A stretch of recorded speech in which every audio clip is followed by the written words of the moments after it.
Welcome to this Regulate main lecture, Intellectual Property in the Context of Robotics and AI.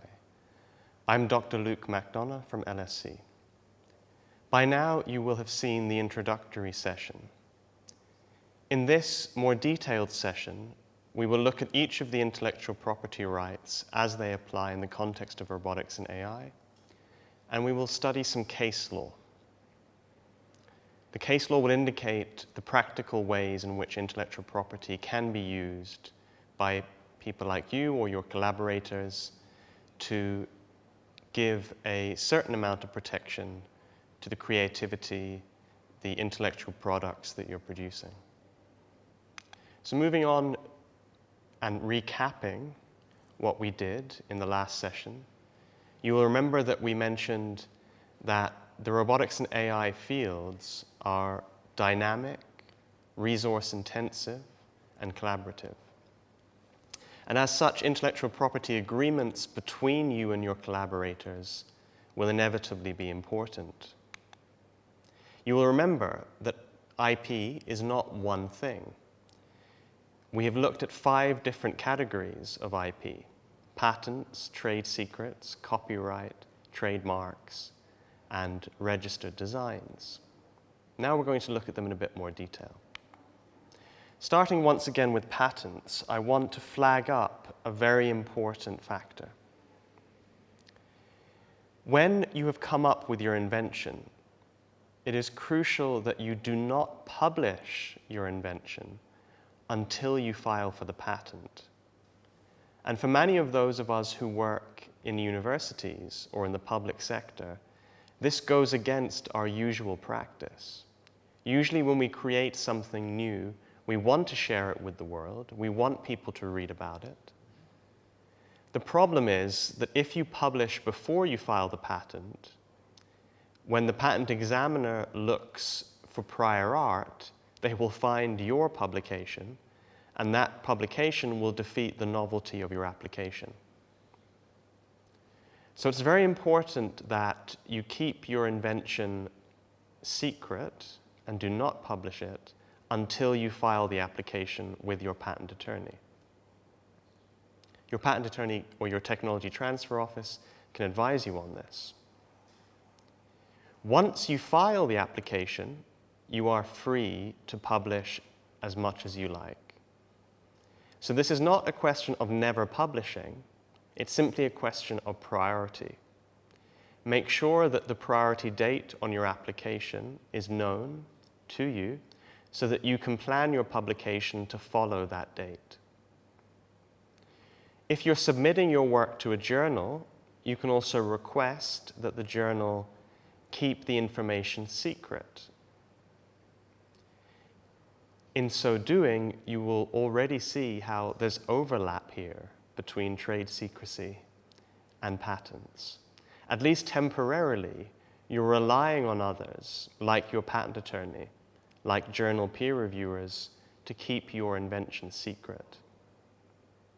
And that brings me to a very important part of the relationship between patents and trade secrets. As you can see from the diagram in the next slide, when you apply for a patent, you give all of the detail of your invention. Here we can see the robot figure, the humanoid robot figure, in a lot of detail. When you file for a patent, you have to describe how it works, and you have to demonstrate through diagrams and drawings how exactly that process works. Only if you've truly disclosed the invention will the patent be granted. This is very different, of course, from the trade secret fields. And so patents in our next slide, as you'll see, can be used as a way to publicize what your company is doing. Your competitors will read the patents that you put out. They will know what you're working on. This is part of the public function of the patent system. You can learn from what others are filing, and that becomes part of the body of knowledge. However, when the patent is granted, it gives you the right to stop any of those people from using your invention even in their own follow-on innovation.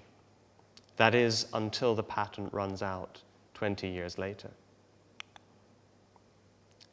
We'll move on now to the next slide and look at some case law. You may be aware of the company iRobot and its famous product, the Roomba.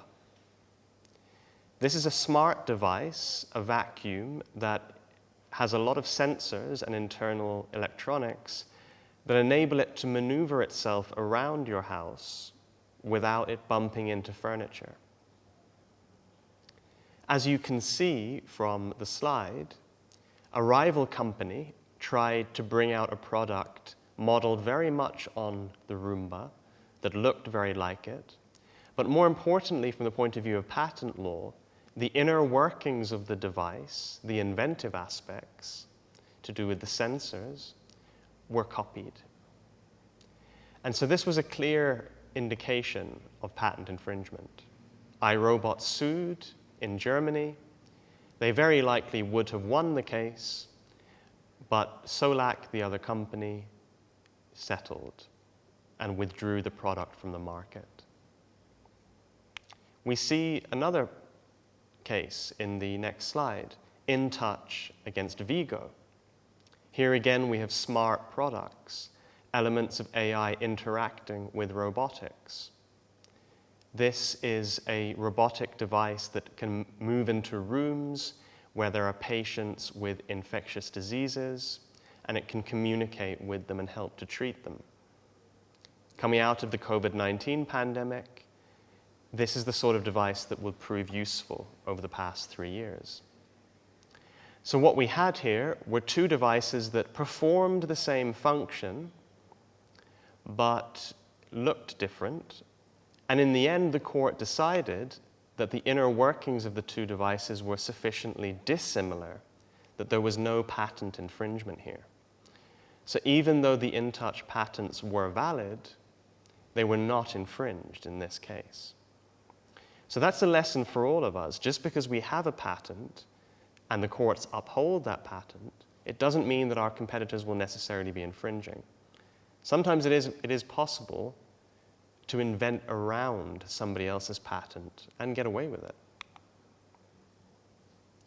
I want to talk for a moment about the Amazon one-click patent, because this is a famous software patent, which I mentioned in the introduction.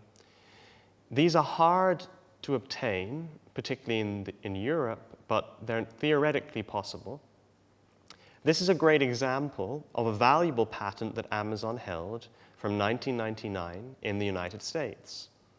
For those of you who've used Amazon over the last 20 years, you'll be aware that once you've put in your card details into Amazon, you could then, with one click, purchase something without having to input all of the data again, and your data would be held securely by Amazon.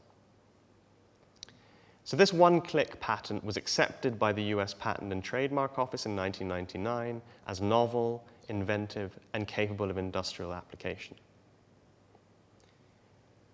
As we mentioned in the introduction, usually patents apply to hardware. This was an example of a software patent. Interestingly, however, the European Patent Office refused the application, considering that it was not truly inventive, failing the inventive step requirement, and refusing to grant it. The patent is now expired, because patents last only 20 years. But another lesson from this is that even if you get a patent in one jurisdiction, it may not necessarily be valid in all jurisdictions. Finally, on the subject of AI, a talking point at the moment is the question of whether AI can be an inventor itself. There are examples around the world of people who have used AI to help them invent new products. That might be a new chemical formulae for a medicine or something of the like. And so algorithmic creativity, generative AI, is helping humans, at some points, even making creative decisions about what the invention will result in. However, most courts and most patent offices, including the European Patent Office, have rejected the idea that you should be able to name the artificial intelligence, the software, the algorithm, on the patent application. The European Patent Office has held that only human inventors can be named on the patent application. But this is the sort of question that will run and run for the next few years. Moving on from patents, we'll return to the subject now of trade secrets. You remember that these are unregistered rights. You don't have to apply for a trade secret. And the benefit, of course, is that the protection is potentially perpetual. These are useful only where the product cannot be easily reverse engineered. Let me explain what I mean by that. If you, to use a simple example, bake a cake and you keep the recipe secret and nobody else is able to replicate that exact cake, then you have a very valuable trade secret. However, if you bake a cake and other people find it very easy to figure out how you made the cake, how much flour, eggs, water, and sugar you put in, and so on, and they're able to replicate pretty much the exact taste, then actually what you're holding as a secret is not that valuable. In fact, you have used the wrong type of IP in that circumstance. And so if you have created a mechanical invention to do with a robot, or if you have created something like a simple molecule medicine drug, these are the sorts of things that someone will be able to pull apart, study, and figure out how to make. And so just because you keep it secret doesn't mean others will be prevented from actually making what you've done. So for something that is easy to reverse engineer, like a simple medicine, a patent is a much better way to protect your product. Because even if somebody else is able to replicate your patented drug or your patented piece of hardware, you still have the 20 years of exclusive protection. However, for something like the Google algorithm for its search engine, or the recipe for Coca-Cola, where there's a level of complexity that has made it impossible for others to replicate, trade secrets might actually be the best way to protect that type of technology. The reason is that as long as you can keep it secret, and Google has been able to keep its algorithm secret for more than 25 years, Coca-Cola has technically kept its recipe secret for more than 100 years. And as long as you keep it secret, you keep the protection. So the value there is kept within the company for a long, long time. However, as I mentioned, the drawback is that if anybody can replicate and reverse engineer your invention, then it's no longer secret. It's as simple as that. So for technologies that can be easily replicated, I would not advise you to use trade secrets. I'd advise you to use patents. But the strengths of trade secrets are very, very obvious. It's a valuable form of protection that is potentially perpetual and can last for as long as you need it to. There are few upfront costs in the sense that there's no filing fee, and it's only the cost of paying your employment team at your workplace, at getting the contract drawn up with the term in it that makes sure that you keep the trade secrets. But there are also, moving to the next slide, very strong weaknesses to the trade secret protection. First, employee mobility means that your staff may leave the company, and they are permitted to take a certain amount of their own skills and know-how with them. So if you lose an employee who's utterly integral to your industrial process, they can take some of that knowledge with them and go to a rival company. But there are limits to that, as we'll see. They cannot take client lists or detailed instructions that have been marked as secret. There's a whole range of things they cannot take, but there's no doubt that when a skilled employee leaves, they do take a certain amount of knowledge with them. The use of non-disclosure agreements is usually required in the context of trade secrets. And when you're using non-disclosure agreements, it's crucial that the other person agrees and signs those agreements. And this can be tricky if you're dealing with an investor. If you're dealing with an investor who you're asking for, let's say, €500,000 to invest in the company, they may say, well, I want to see what you have developed. I want to see how it works. And if you say to them, well, we'll let you see it, but you have to sign an NDA, the investor might say, I never sign NDAs. They might refuse. And you're then in a tricky position. Because if you reveal the information without them having signed an NDA, then they may take it elsewhere. So there are uncertainties that come with this process of trying to protect a trade secret. And of course, there's also the point at which the value of the trade secret may be difficult to quantify. A patent may be easier to financialize. Investors tend to like patents because they see them as secure assets. They're registered at the patent office, and you can see the boundary of where the protection lies. With trade secrets, companies may see these as insecure assets. Investors may be less willing to invest if they see that you only have trade secrets protection. And that's why a lot of companies pursue a multi-pronged IP approach. They will apply for patents, but they will also use trade secrets for other elements of their IP. And that way, they will show investors they're serious about developing a business strategy that covers all of these elements of IP. So there are reasons to use trade secrets rather than patents, namely the low cost, the perpetual protection, but there's also reasons to not use trade secrets, particularly for things that are easily reverse engineered. And there's also reasons to use trade secrets rather than copyright, again for the lengthy period and the fact that you don't have to prove originality in the context of a trade secret. So a confidential idea will be enough. It doesn't have to be particularly original, but it does have to be detailed in some form. It usually has to be marked as secret. As I mentioned in the session, there is a legal regime called breach of confidence in the UK that is used for protecting trade secrets.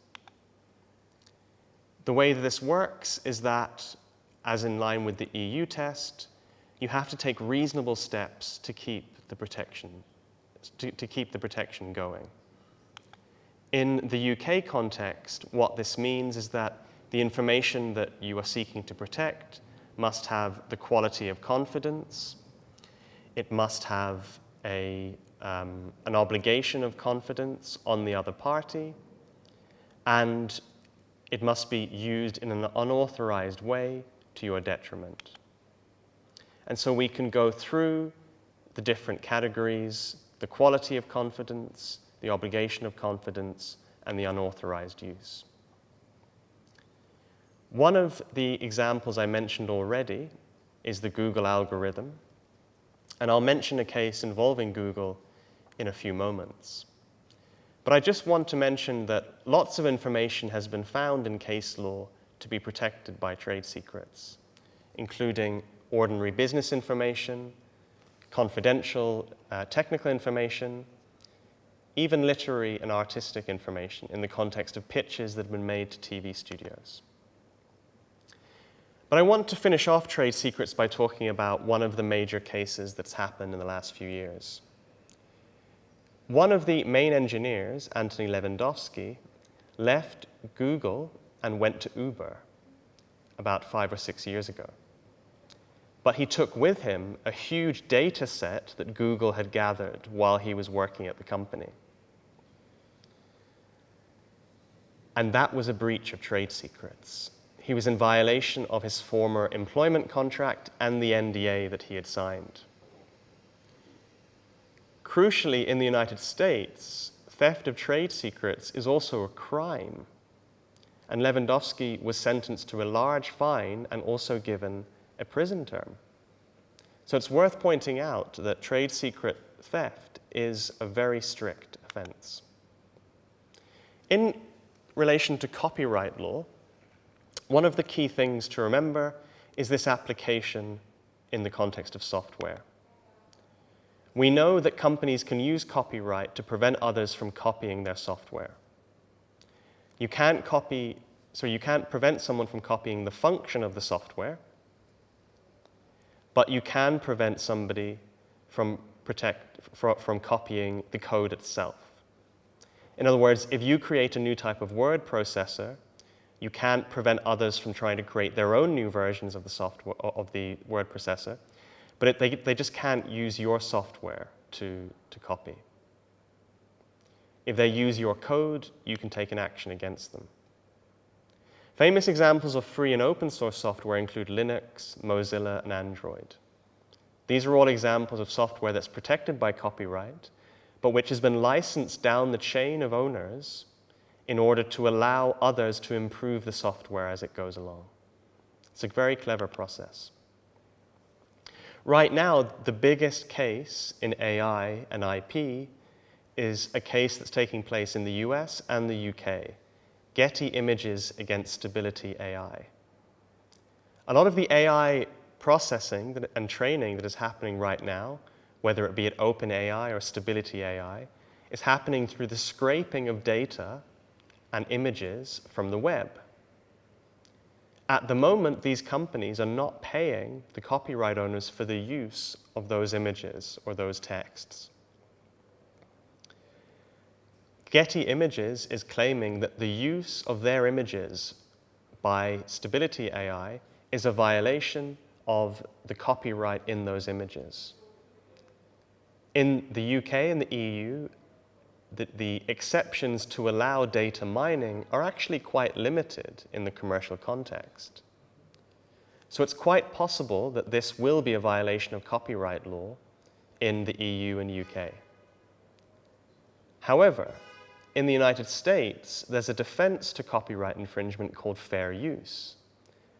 And Stability AI may be able to make a plausible claim that their use of the images as training data to train their AI should actually be allowed as a fair use that doesn't conflict with the normal rights of the copyright owner.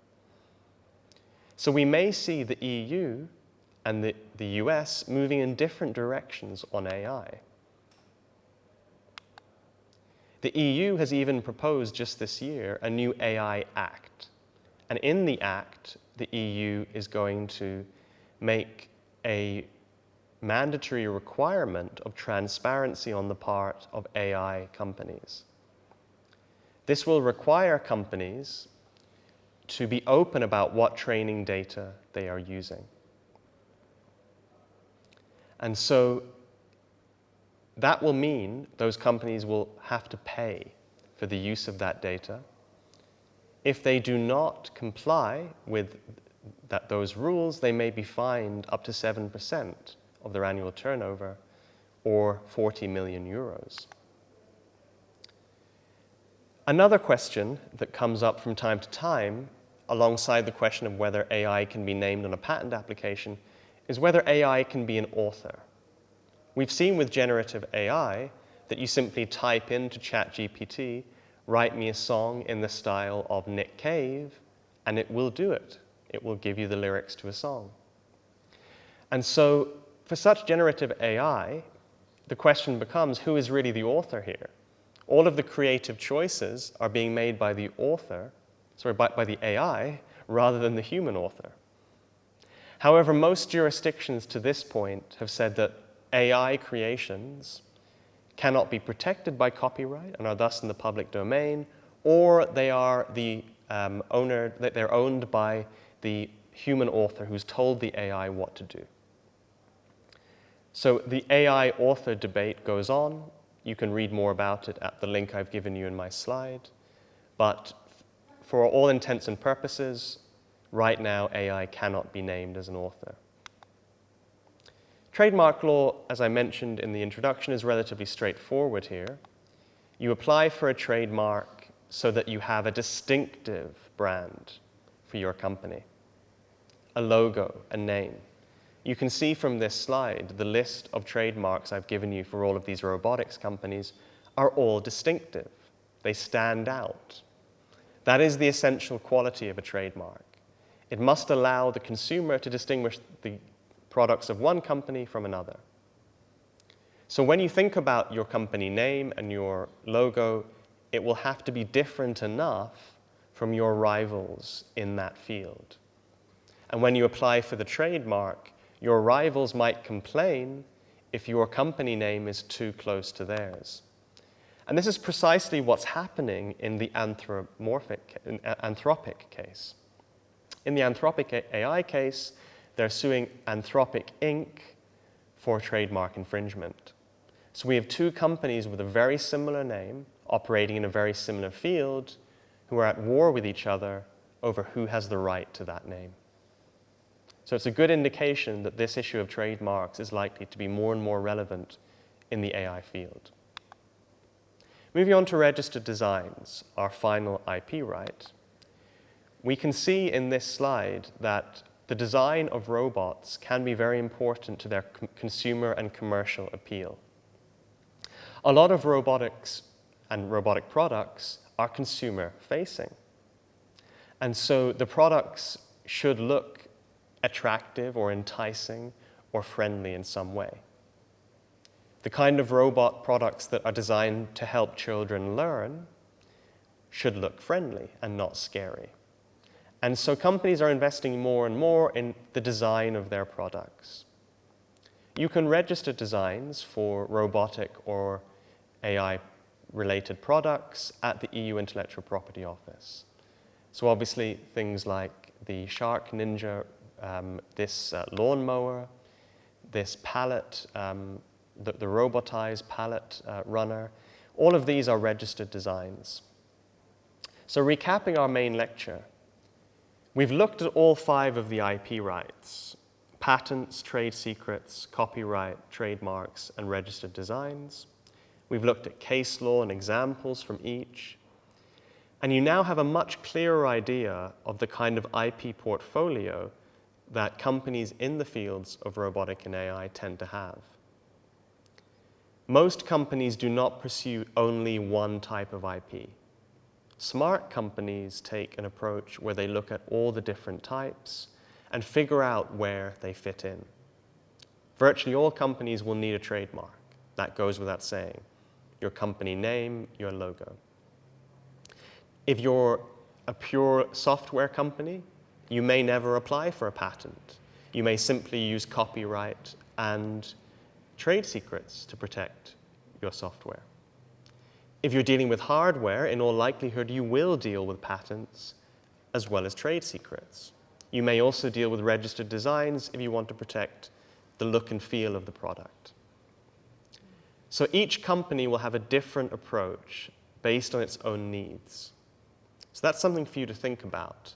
After this lecture, you now have the tools to work out what types of IP are relevant to you and your business. So thank you for listening to me. I've given you my contact details on this last slide. Feel free to keep in touch and to contact me if you wish to get in touch in the future.